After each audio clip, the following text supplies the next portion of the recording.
What's up, everybody? I'm back with another video game review, and this is of Crash 2 Cortex Strikes Back. Or Crash Bandicoot 2, Crash 2, whatever you want to call it. But the second game in the Crash Bandicoot franchise, basically, is what it is. I don't exactly remember when it was released. The correct date it was released will be in the title of the video. But it originally came out on the PS1. I played it on the remastered Insane Trilogy version, which I can play on PS4. So that's what I'm basing it off of. Disclaimer, like I said, for the original Crash Bandicoot. And I also, again, hint, there will be the one for the third game, too. Will be on the original, be on the Insane Trilogy version, not the original version, which I never see anybody play anymore. Which is weird. Everybody always plays the Insane Trilogy version. But I got a lot to talk about with this game. Lots of good things. This, say right off the bat, this game definitely, this game did not take me nearly as long to beat as the original Crash Bandicoot. It took me like a week to do, but I took pretty big breaks in between. I couldn't play it every day. So really not even a week took me to beat the whole thing. Actually, really only took me 4 days to beat the whole game because and then stuff. There's not like I think there's actually more levels in this. Actually, no, there's probably just a little bit less levels. There's 25 main levels and then 5 boss fights. So 30 in total. It's a little bit less, but it feels a lot shorter. Because of the fact that then it's because of the fact that the levels themselves, for the most part, feel a lot shorter, and I think they are a lot shorter than in the original game. They have a lot of the same elements. The game plays very similarly to the first one. They feel very similar. They look very similar. So if you want my critiques, my thoughts on like the graphics, how the game plays, the characters, that kind of stuff, go check out the original one, because a lot of that, what I say there, applies to this one. It will also apply to the third Crash game when I review that. Hint, that will be coming. So yeah, that's what I basically say about that. But so yeah, it plays a lot like in that version, but the levels are a lot shorter, even though they have a lot of the same elements. There are a few new elements in this game, though, one being the nitro boxes, which are a piece of complete shit. There's also the crouch ability, which ends up becoming really handy, especially in the later part of the game. It's not the greatest. The timing of when to hold down and release R1 is very finicky, but this also goes back to how the camera angle works. Because of the depth perception, you don't know, especially with the large hitboxes for Crash and stuff. It can get pretty weird there, especially when you have to kill enemies that way. It can just be, especially near the end of the game, the last section of levels, you have to use that element a lot, which is just, I don't like that. So the bonus levels, so we'll talk about the bonus levels. They changed up these a good amount too. The bonus levels are a lot easier to get to, but they are a lot harder. So let me say, the easier to get to because you don't have to collect any like pieces. You don't have to unlock them. They're just there for the taking in every level. And they're really easy to get to. They're right along the main path for the most part. There's big signs saying like question mark mystery level. I think that's great. Allows you to experience that a little bit more. The downside is the bonus levels are a lot harder, and some of them you can't even do in your first playthrough, because when you beat the game, you get speed shoes. It allows you to cross larger gaps or jump higher or whatnot, which in a lot of the bonus levels you need to do. You need to cross larger gaps, you need to jump higher, you need to do these things. You can't do that until you have the speed shoes. Which, contrary to the first game, actually gives this game a lot more wanted replayability. Of course, you can go back and collect all the crystals and get the gems and whatnot. That's still there too. But now you can go back and beat the bonus levels and get more crates, and that can help you get gems too. Adds a little bit more of an incentive. I think it's a nice touch. It's a little annoying in your first playthrough when you're down to like your last life or two and you can't get bonus lives because you can't beat that bonus level yet. But for the most part, you're going to be fine without it. They're a little more spread out too. The bonus levels used to be like an indication you were close to the end of the level, and they still kind of are. But now you have like a exclamation point box that can blow up the nitro crates. That's always near the end of the levels. And then of course the crystals, which you have to collect in order to beat the game. And I did not have a problem finding the crystals at all, except for the jetpack levels. The jetpack levels were annoying as shit. I don't know why they decided to add the jetpack levels so late in the game. This whole new concept, whole new thing, and like the two of the last four levels of the game, and then they make that the final boss. So we'll get to the final boss a little bit later because I got stuff to say about that too. But why? And so I actually, that's the only two times I ever had to go back and actually recollect the crystals because I missed them in the first playthrough because I forgot about them. I was too busy trying to actually fucking beat the level. But once I would play and collect the crystals, they were fine. So not that bad. Now, it's called Crash 2 Cortex Strikes Back. The big addition here is the Warp Room. This is not a very necessary addition, but it's a good addition. I really liked the Warp Room. It gives you the ability to go back and play levels you already beat better. It allows you to do that. I think it makes it easier to do that. It gives you a little bit more of your own pace. You can pick which level you want to do, as long as it's within those 5 levels. I think actually you could do, within those like next 5. You have to beat them all, obviously, to unlock the boss fight at the end of each section.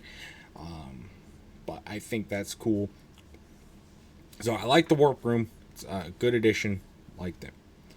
And thank God they got rid of the but you miss. Thank God they got rid of that at the end of each level. That was so annoying. Now there's a thing at the end of the game, at the end of the level, which shows you how many you could have gotten and how many you did. Like, say 35 out of 45, something like that. I think that's better than spending an hour saying "but you missed," bam, bam, bam, bam, bam, showing all the crates you didn't get. I think it doesn't feel deflating at all. It just shows you, it gives a little bit better, more better replayability to the game, and doesn't make the player feel bad that they didn't collect every single crate and die 60 more times. One of my least favorite levels in the original game, Crash Bandicoot, was early in the game with the hog. And you ride the hog and you have to try and get through all these obstacles and stuff while going like 100 miles an hour. So I'm thinking, well, nobody else really liked it. They probably got rid of it. Nope, they brought it back. But then they tripled it. There's 3 of those levels now. But instead of a hog, it's a polar bear. So it's okay, right? No. They're no better. Actually, I think these ones are worse because of ice. There's a lot of ice levels in this game. And they're all spread out too. Because each of the sections, they have a kind of like designated theme, but the actual levels don't really fit that theme well. Like, you could be in a Wild West theme or a jungle theme and you're playing in ice. You could be in ice and you're playing in a jungle. Or you'd be playing on a volcano or like a dungeon. It just doesn't... They don't fit very well. And I get it. That wasn't really the point. Another thing about the levels is some of them were recycled and used as same level 2 different times in the game with just a few slight adds or to it. Which, like, why? At that point, just make less levels. The first level is repeated twice, and there's another level I think it's a jungle level. It's repeated a couple times I think as well. Why? Just at that point, just make less levels. I mean, I know you wanted to include all the bosses, but either make unique levels or don't. Okay, not that hard. But that just caught my eye too. But yeah, back to the polar bear races. They're just as annoying, even if more annoying because of the ice. Because the ice, what I noticed when you get on ice, instead of You slide. No, it stops you. So you can't, like, use the momentum from when you were jumping on the ice. And you can't make a jump. You got to, like, recenter yourself and jump. And good luck turning around on ice. I know it's sliding and stuff, but if you're trying to turn around, you're dead, pretty much, unless you're falling off a cliff. So good luck with that. But it's even worse when you're on a baby polar bear, and it's even worse when they mix racing at 100 miles an hour on a baby polar bear, and also getting chased by mama bear, who in those kind of levels, you know, remember those with the balls and the now and the rhinos and whatnot. Now they've got freaking polar bears doing that same thing, and they are annoying as shit. So get ready for that. That was probably the worst level in the game. Really did not enjoy that level at all. So good luck with that. There's a few other things that changed that I didn't like from Crash 1 to Crash 2. One, Crash can't jump as high. I don't know why they decided to nerf that. It didn't really feel like an overpowered ability of Crash's at all to see him not to be able to jump higher. In fact, it becomes a huge nuisance during many, many points of the game. And I get they want to use the speed shoes, so I guess that makes sense. But it really is just annoying as shit to see him miss jumps by that much so many times and you die. Or you just don't make it over the enemy. It's another thing that I really don't know why they decided to change was the camera angle. It was already bad, now they made it worse. Now instead of being more like up, it's down on the same level as Crash, but behind him. So you can't. So in most levels, you can't see what's in front of you.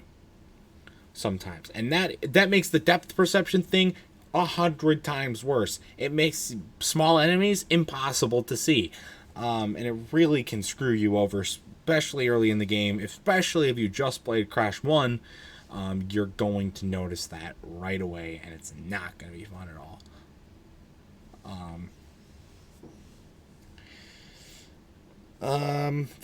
Now one thing they did improve, and it was a great improvement, like the I don't remember what it was, but the climbing when you're climbing along, hanging it down and going along, that is so much more better because of the fact that he actually goes reasonably fast.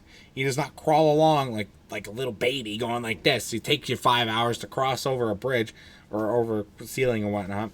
No, it's actually useful now, and it makes it a lot more enjoyable. It doesn't make it any harder but it makes it easier because you time and stuff, but it does not make it any harder.